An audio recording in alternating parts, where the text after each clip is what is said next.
उसकी शरायत में लिखा है कि अब यीशु मसीह की पैदाइश इस तरह हुई तो जब उसकी माँ मरियम की मंगनी यूसुफ के साथ हो गई तो उनके इकट्ठे होने से पहले वो रूह कुद्दुस की कुदरत से हामला पाई गई। मेरे अजीजों, और बनी इस्राइल में जब लोग मंगनी करते थे तो मंगनी एक किस्म का निकाह होती थी। मंगनी अटूट होती थी, ना टूटने वाली होती थी। और जब मंगनी तोड़ना होती तो बाज़ाब्ता तौर पर तलाक दी जाती थी। तो समटाइम हम समझते हैं कि शायद ये कोई मामूली रस्म है, लेकिन ये मामूली रस्म नहीं है। जब हम इसी पैसेज को थोड़ा आगे जाकर पढ़ते हैं तो लिखा है, क्योंकि लिखा है कि रूह कुद्दुस की कुदरत से जब मुकद्दसा मरियम हामला पाई गई तो यूसुफ जो रास्तबाज था और उसको बदनाम करना नहीं चाहता था, उसने उसे चुपके से छोड़ देने का इरादा किया, इसलिए कि वो मरियम से मोहब्बत रखता था, इसलिए उसे बदनाम करना नहीं चाहता था। और अगर किसी औरत की मंगनी हो जाती और वो इस तरह हामला हो जाती तो उसको संसार किया जाता था, ये सजा थी शरीयत के मुताबिक।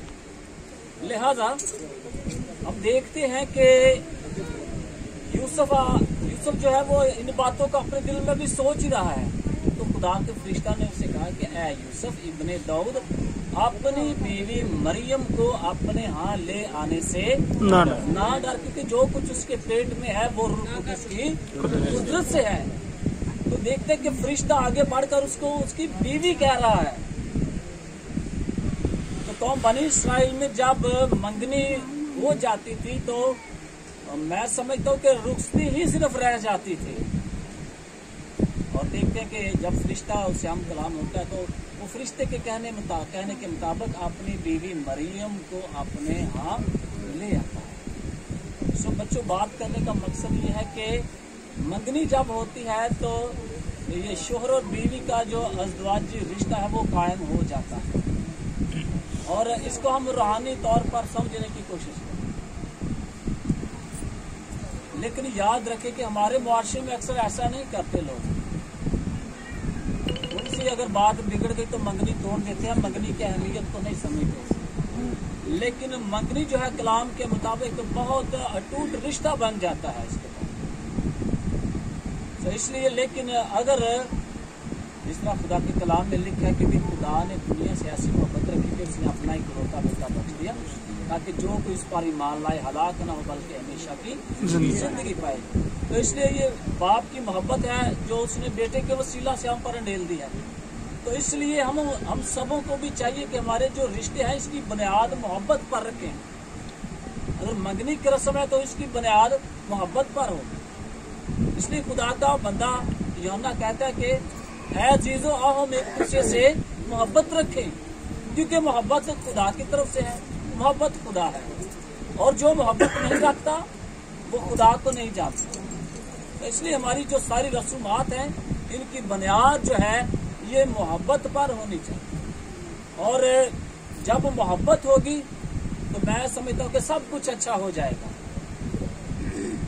अगर एक अजीज है कमजोर है और दूसरा जरा माली तौर पर स्ट्रांग है तो वो एक दूसरे को संभाल सकते हैं, क्योंकि मोहब्बत की बुनियाद पर ये रिश्ता जो है वो अस्तवार हुआ।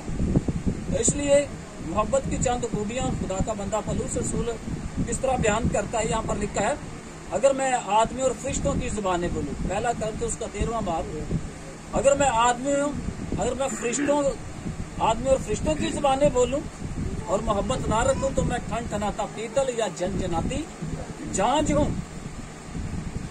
और अगर मुझे नबूवत मिले और सब दे दो और कुल इल्म की वाकफियत हो और मेरा ईमान यहाँ तक कामिल हो कि पहाड़ों को हटा दूं और मोहब्बत ना रखूं तो मैं कुछ भी नहीं। और अगर अपना सारा माल गरीबों को खिला दूं या अपना बदन जलाने को दे दूं और मोहब्बत ना रखूं तो मुझे कुछ भी फायदा नहीं।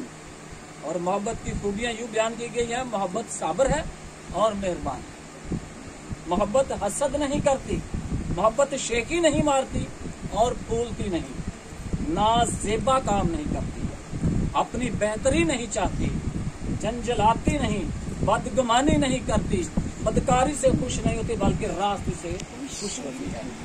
सब कुछ सह लेती है, सब कुछ यकीन करती है, सब बातों की उम्मीद रखती है, सबको बर्दाश्त करती, सब बातों की बर्दाश्त करती है। मोहब्बत हो तो जवाल नहीं। तो इसलिए हमारे ईमान की बुनियाद मोहब्बत पर हो, और जो हमारी रिश्तेदारी है, जो हमारा तल्लुक कभी बड़ा है, इसकी बुनियाद मोहब्बत पर होनी चाहिए, ताकि शैतान की कोई मकारी दरमियान में काम ना हो। इसलिए मेरे चीज़ों, जब हम एक दूसरे से मोहब्बत रखते हैं तो इसमें खुदा खुश होता है। खुदा कलाम के वसीला से हम सब। Thank you.